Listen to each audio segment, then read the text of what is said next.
¿Cómo están? Muy buenas tardes, estimados estudiantes. Tengan un cordial saludo de quienes formamos parte de la Universidad Técnica del Norte, modalidad en línea.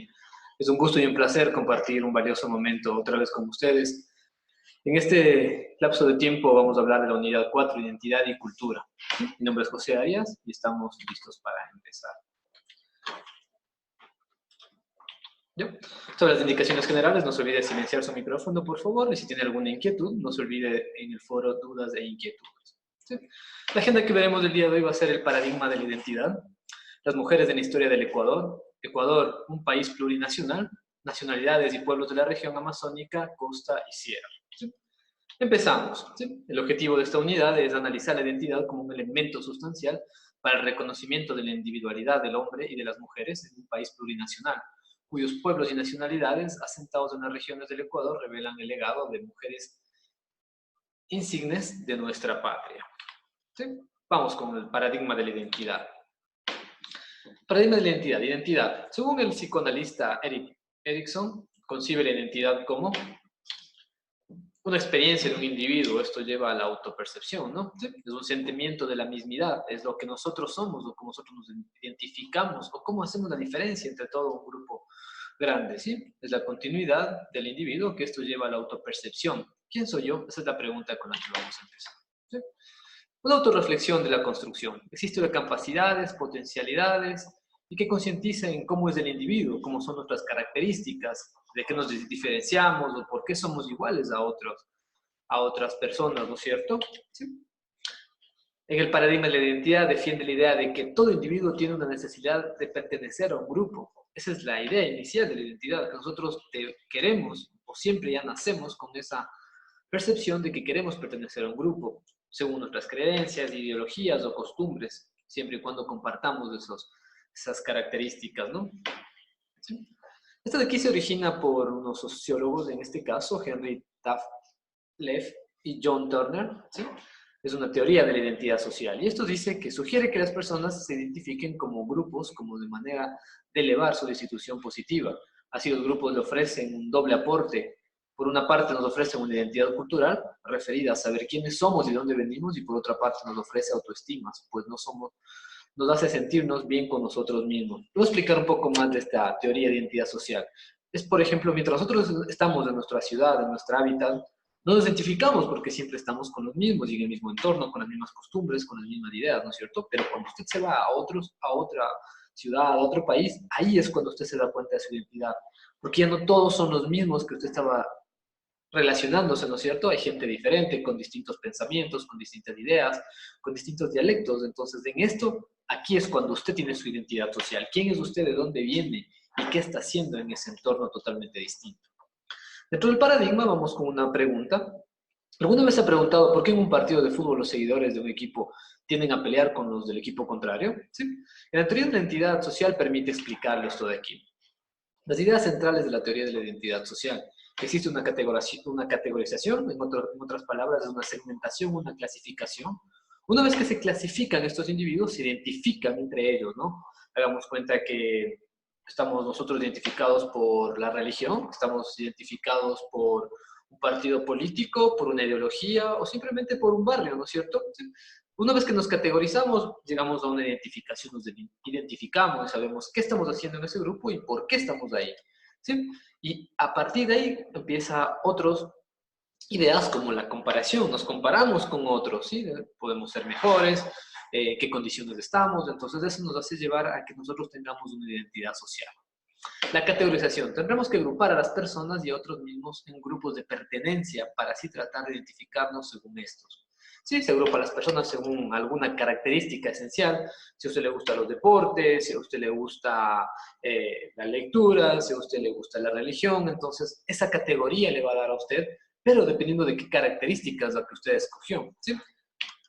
Luego, en la identificación, una vez lo identificamos con un grupo concreto, tratamos de actuar de acorde a las normas de ese grupo. Nuestra autoestima crea una sensación de concordancia en nuestros valores. Esto aporta la estabilidad y hace que nuestro concepto de nosotros mismos sea positivo. Les pongo un pequeño ejemplo. Cuando ustedes entran a una clase nueva, qué sé yo, cuando ustedes entraron a un curso o entraron a su colegio o etcétera, ¿sí? Usted al momento en que usted llega a ese grupo se siente totalmente extraño, ¿no es cierto? Y conforme va transcurriendo el tiempo, comienza a tener una identificación con otras personas, ideales similares, expectativas concretas. Entonces, eso hace que nosotros tengamos esa interrelación y la identidad social. ¿Sí? Después de eso empezamos con una característica compleja que es la comparación. Ya una vez identificados con el grupo concreto, tendremos que calificar negativamente a los miembros de otros grupos distintos. Esto nos crea una conciencia de grupo más fuerte y hace que nuestra autoestima se incremente. Esto es innato en nosotros, los seres humanos, es parte de la evolución. Vamos con la pregunta otra vez. ¿Alguna vez se ha preguntado de un equipo tienden a pelear con otros equipos contrarios? Sí, la teoría de la identidad nos hace analizar esto de la siguiente manera. Tendremos que categorizar al grupo con el que nos identificamos como parte de nosotros, dándole cualidades positivas, mientras que categorizamos a las personas que pertenecen a los grupos como adversarios, oponentes o simplemente diferentes a nosotros, otorgándoles cualidades negativas. ¿Sí? Y eso siempre pasa. Tú estás en un grupo, ¿sí? El otro grupo va a ser un adversario innatamente. Eso es una condición, una cualidad humana ya predeterminada entre nosotros los seres humanos. ¿Sí? Dentro de la identidad se genera una interacción social, no es algo con lo que se nace, ¿sí? Es una construcción de individuos según la cultura en el contexto social, se forja en el día a día y se relaciona con el sentido de pertenencia. ¿Sí? ¿Qué es la identidad colectiva? Es la percepción consciente que comparte un grupo de personas que se reconocen y se manifiestan a una pertenencia a una categoría de personas o una comunidad. Esta percepción se basa en aspectos comunes que se identifican, como habíamos hablado anteriormente, características que nos pueden unir a ciertos grupos sociales, ¿no es cierto? ¿Sí? Ese es el primer tema que vamos a ver. Espero haber despejado algunas dudas de lo que han investigado en sus tareas. Y vamos con la segunda unidad, ¿sí? Dentro de este tema macro. Las mujeres de la historia del Ecuador. Vamos a hablar exactamente de tres mujeres, ¿sí? Dolores Cacuango, Tránsito Maguaña y de la Martínez. Vamos a hablar un poco de qué nos hablan estos personajes y cuáles fueron sus ideologías principales, ¿sí? Bueno, vamos con una frase de Dolores Cacuango, que fue una lideresa indígena, ¿sí? Somos como una paja en el páramo que se arranca y vuelve a crecer, y de paja de páramo sembramos el mundo. Dolores Cacuango fue una lideresa indígena, dirigente campesina, nacido el 26 de octubre de 1881 en Cayambe, en la hacienda de Pesillo. Representa el espíritu valiente de las mujeres indígenas. Fue una mujer quichua, conocida como Mamá Doloruyuk, ¿sí? Los padres fueron su madre en este caso Andrea Aquilo y Juan Cacuango. Se desempeñaban como indios gañanes, peones, sin sueldo en la hacienda, simplemente ellos cobraban por vivir en esta hacienda, ¿sí? Fue una campesina en la choza de sus padres, no fue a la escuela y aprendió a leer y escribir, ¿sí? Dolores Cacuango en 1931 participó en el lanzamiento de la Hacienda Olmedo, ¿sí? A raíz de ello, Dolores fue una activista de tierra libre. La lucha de Dolores instauró un debate en la sociedad sobre las condiciones de vida de los indígenas y del trabajo en el campo. Esto dio el paso al pronunciamiento de la reforma agraria. Sí, a partir de esta revolución se puede decir que encaminó Dolores Cacuango, nace el tema de la reforma agraria. ¿Qué significa la reforma agraria? Significa una política basada en la Constitución, ¿sí? Que es mandato hacia todas las personas o hacia toda la soberanía, donde tiene el cuidado de las personas campesinas, específicamente las personas que trabajan en la tierra, las personas que trabajan para la tierra, ¿sí? Entonces Dolores Cacuango fue una de las pioneras en el tema de las revoluciones, que de ahí, a partir de ello, es que algunos presidentes elegidos constitucionalmente han terminado su mandato por estas revueltas, ¿no? Por estas revoluciones de los indígenas. A partir de ellas es lo que nacen los movimientos indígenas, como hoy en día la CONAIE, entre otras, ¿no? Ese año ayudó a Jesús Gualabasi en la organización del Congreso Indígena en el Ecuador.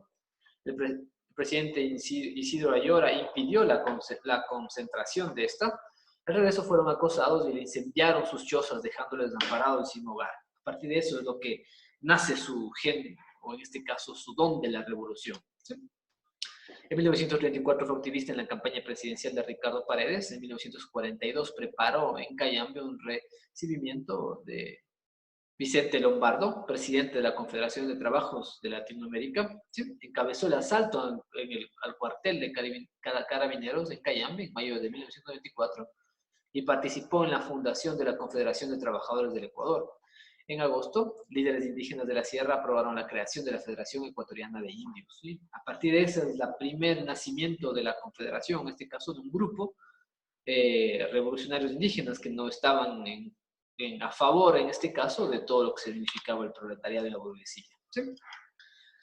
Batalla escolar, en este caso, en 1945, funda la primera escuela bilingüe de quichua en español. A Dolores Cacuango lo que se le debe los principios de la escolaridad bilingüe en este caso, ¿sí? Respetando sus principios como lengua inicial, ¿no? La primera fue levantada en terreno sindicato de tierra libre, ¿sí? El ejército allanó los locales argumentando que eran focos de insurgencia comunista. Fueron cerradas en 1963 por la presión de los ejercicios de los terratenientes y el gobierno que rechazaban la educación de los indígenas, prohibiéndoles el quichua en la escuela. ¿Sí? Sus últimos años fueron penosos, perdió fuerza de las piernas, se enflaqueció, dejó de visitar las comunidades y organizaciones y falleció el 23 de abril de 1971. Es una de las primeras mujeres revolucionarias del Ecuador, de la era moderna, se puede decir, una vez que nosotros fuimos independizados. ¿Sí?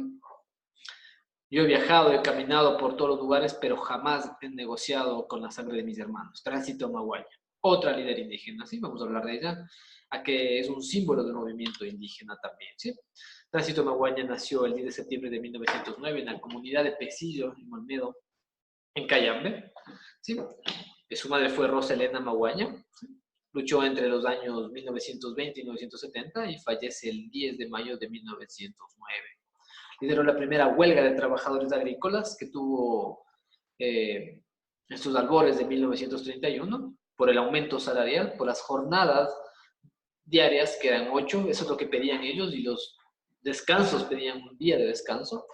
Había la supresión de los diezmos también. ¿Sí? El Tránsito Maguaña fundó los primeros sindicatos agrícolas de 1924 como el Inca en Pesillo, Tierra Libre en Muyurco y Pan y Tierra en La Chimba. ¿Sí? Y nos decía una frase, hay que luchar por todos y todos equitativamente. ¿Sí?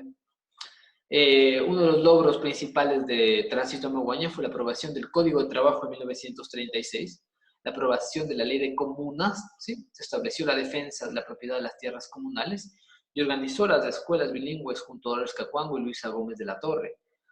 Apoyó la Fundación Federación Ecuatoriana de Trabajadores Agrícolas del Litoral en 1954 y fue representante internacional de los indígenas en Ecuador durante los congresos celebrados en la Unión Soviética y en Cuba en 1962. ¿Sí?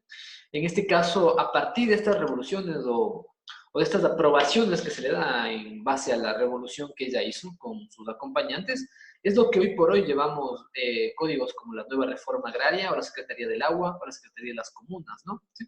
En este caso es algo muy esencial que manejamos bien este tema porque a partir de ahí es lo que nosotros tenemos una nueva historia y un nuevo presente. ¿Sí? Los reconocimientos, obtuvo el reconocimiento oficial de las organizaciones indígenas campesinas de la Federación Indígena del Ecuador en 1944. Fue galardonada con el Premio Manuel Espejo en Quito en 1927 y obtuvo el Premio Nacional de Cultura Eugenio Espejo en 2003. ¿Sí? Vamos con otra activista, en este caso, mujer ecuatoriana. En este caso es Nela Martínez de Espinosa, nacida el 24 de noviembre de 1912 en la provincia de Cañar. Sus padres fueron César Martínez y Enriqueta Espinosa. Fue política y escritora, perteneció al Partido Comunista del Ecuador, en este caso fue una de las fundadoras del Partido Comunista y fallece en La Habana en el año 2004. ¿Sí? Los logros, fue la primera mujer diputada en el Ecuador, fue una lucha anti-intervencionista y anti-imperialista frente a los gobiernos de Estados Unidos, tuvo una participación de creación y en el liderazgo de las organizaciones sociales, como la Unión Revolucionaria de Mujeres Ecuatorianas, la Alianza Femenina Ecuatoriana, la Federación Ecuatoriana de Indios, junto a Dolores Cacuango, la primera organización indígena del Ecuador, el Sindicato de Confederación de Trabajadores del Ecuador y el Frente Continental de Mujeres contra la Intervención de Estados Unidos. Esta fue otra persona revolucionaria que estaba en desacuerdo con cosas y políticas internas e internacionales de Ecuador. ¿Sí? Vamos a pasar con el otro tema, pueblos y nacionalidades del Ecuador. Ecuador es un estado plurinacional. ¿Qué significa en este caso? Que nosotros tenemos varias nacionalidades en un mismo territorio. ¿Sí? Nacionalidad. Vamos a ver qué se refiere a la nacionalidad. Según la definición adoptada por el Consejo de Desarrollo de Nacionalidades y Pueblos del Ecuador, CODEMPE, se entiende por nacionalidad al pueblo conjunto de pueblos milenarios anteriores y constituidos en el Ecuador ecuatoriano, en el Estado ecuatoriano, perdón, que se autodefinen como tales, que tienen una común identidad histórica, idioma, cultura y que viven en un territorio determinado. ¿Sí? Esencialmente la nacionalidad se basa a un grupo de personas que tienen una identidad, una cultura propia, un idioma y una lengua propia. En este caso también tendrían unas costumbres, tendrían festividades, ¿sí? Propias de su, valga la redundancia, de su cultura. ¿Sí? Una nacionalidad se basa a todas las agrupaciones que tengan una lengua propia. ¿Sí? Vamos a ver qué diferencia tengo contra los pueblos indígenas. Se define como colectividades originarias conformadas por comunidades o centros con identidades culturales que se distinguen entre otros sectores de la sociedad ecuatoriana. ¿Cuál es la diferencia entre nacionalidad y pueblo? La nacionalidad tiene una propia adaptación, en este caso una propia lengua, ¿sí? Mientras que los pueblos son pequeñas adaptaciones. Les pongo un pequeño ejemplo. Una nacionalidad es la nacionalidad indígena, una ciudad quichua. ¿Sí? Dentro de esa nacionalidad deriva varios pueblos. Por ejemplo, les pongo un pequeño ejemplo. El pueblo de los Otavalo no es igual que el pueblo de los Zuleta o de los Olmedo o en este caso de los Caranqui. Es un pueblo totalmente distinto, pero regida por una misma lengua, ¿no es cierto? Que en el cual tienen diferentes vestimentas, diferentes festividades, diferentes políticas. Entonces, pasamos un poco la comparación. Un pueblo es una derivación de una nacionalidad. ¿Sí? Pueblos y nacionalidades de regiones de la costa y la sierra y la Amazonía. Aquí podemos identificar, tenemos un mapa de ubicación de los pueblos. ¿Sí? Entonces se da cuenta la mayor cantidad de concentración de pueblos se encuentra en la sierra, ¿sí? Pero la mayor cantidad de gente con nacionalidades indígenas se encuentra en la Amazonía. ¿Sí? Y en la costa tenemos 4 pueblos con sus propias identidades, ¿no? Sí, y vamos a hablar, aquí tenemos una pequeña tabla donde nos habla acerca de lo que estamos viendo inicialmente. ¿Sí? Entonces aquí, por ejemplo, tenemos las nacionalidades. Vamos a hablar de las nacionalidades aquí en el Ecuador. En este caso, las nacionalidades, por ejemplo, vamos a ser separados por las regiones. La nacionalidad, ya sabemos que, por ejemplo, por eso en la sierra solo tenemos una nacionalidad, que es la quichua, quichua andino, ¿no es cierto? ¿Sí? Y de eso derivan diferentes pueblos. En la costa nos encontramos con la nacionalidad Agua, ¿sí? Que está ubicada en las provincias de Carchi, Esmeraldas y Imbabura. La Chachi, que está ubicada en Esmeraldas. Esta tabla ustedes lo van a tener para que puedan observar. Y la población, más o menos, en cuanto están identificados las personas, ¿no? Esto está tomado, la fuente de esta bibliografía o de estos elementos son tomadas del último censo realizado en el Ecuador en el 2010. A partir de ese entonces hay unas pequeñas modificaciones, pero en base de estadísticas, ¿no? Esto es un dato real. ¿Ya? Otra nacionalidad es la épera, ¿sí? Que también está en la provincia de Imbabura. Otra es la sáchila, ¿sí? Que está ubicada en la provincia de Santo Domingo. Vamos a ver la quichaondina. La quichaondina nos encontramos en todas las provincias de los Andes, en este caso la región andina, que vendría a ser desde el Carchi hasta Loja, ¿sí? Hay variación dependiendo de las provincias y las ciudades, ¿no? Vamos con la sierra, la nacionalidad Achuar, ¿sí? Que está ubicada en Morona, Santiago y Pastaza. La nacionalidad Andoa, que está ubicada en la provincia de Pastaza. Los Cofanes, que están ubicados en Sucumbíos. La Guarani, que está ubicado en Napo, Orellano y Pastaza. El Quichua amazónico, que está ubicado en Napo, Orellana, Pastaza y Sucumbíos. Los Secoyas, que están ubicados en Sucumbíos. Siona, en Sucumbíos. Chihuar, en Pastaza. Shuar, en Morona, Santiago, Orellana, Pastaza y Zamora Chinchipe, y los Záparas en Pastaza. ¿Sí? Algo que cabe destacar es que nosotros tenemos fuentes reales, en este caso del INEC 2010, y los Záparas, con la nueva actualización mediante el Ministerio del Patrimonio, ya no constan porque son ya nacionalidades no identificadas, porque en este caso están muy adentradas en la Amazonía y ellos no quieren saber nada, absolutamente nada, en ninguna concertación o en alguna unificación, entonces por eso ya desaparecen prácticamente, ¿sí? Entonces vamos a hablar en este momento de los pueblos que se manejan acá, los pueblos indígenas, ¿sí? En este caso, el quichua amazónico, encontramos, por ejemplo, el pueblo Cañari, que está en Azuay y Cañar, los Caranquis, que están en Imbabura, Cayambi, que están en Pichincha, Chibuleo, que están en Tungurahua, Huaranga, que están en Bolívar, Natabuela en Imbabura, Otavalo en Imbabura y Pichincha, Panzaleo, Cotopaxi, Pichincha, Tungurahua, Puruá, Chimborazo, Pichincha, Quizapincha, Tungurahua, Salasaca, Tungurahua, Saraguro, Loja y Zamora Chinchipe, Tomabela, Bolívar y Tungurahua, y los quichuas de Napo, que están ubicados en Napo, Orellana y Sucumbíos, y los quichuas de Pastaza, que están ubicados en Pastaza. Usted me preguntará, ¿por qué no se encuentran acá pueblos de la costa?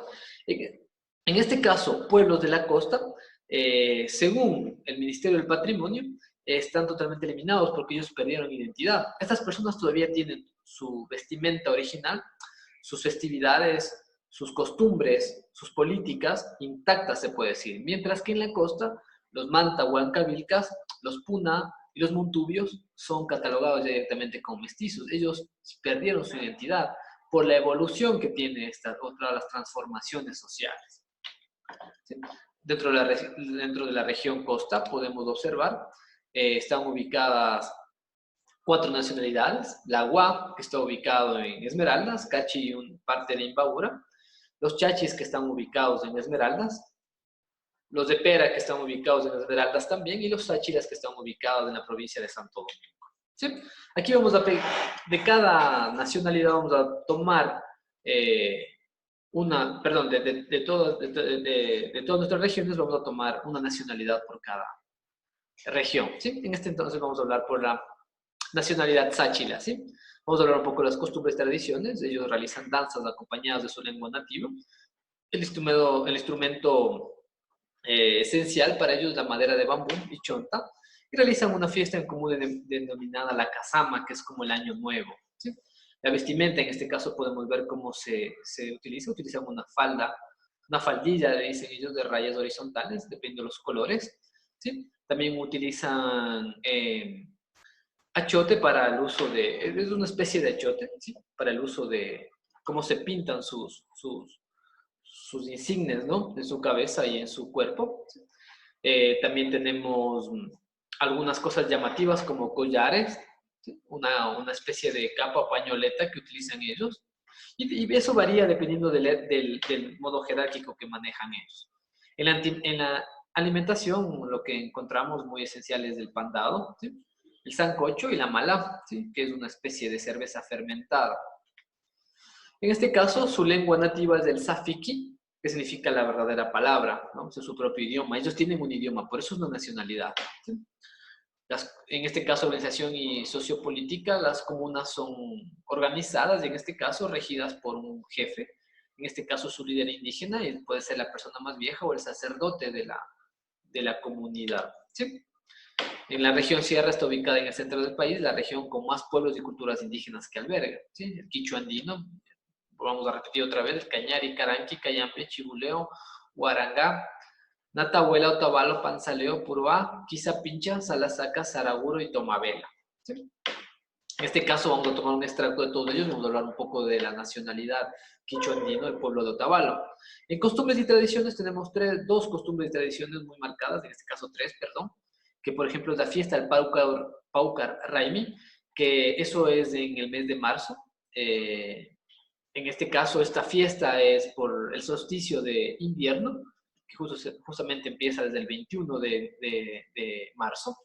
Otra fiesta muy importante es el Inti Raymi, que es la fiesta del sol. En este caso se celebra en el solsticio de verano, en el mes de julio.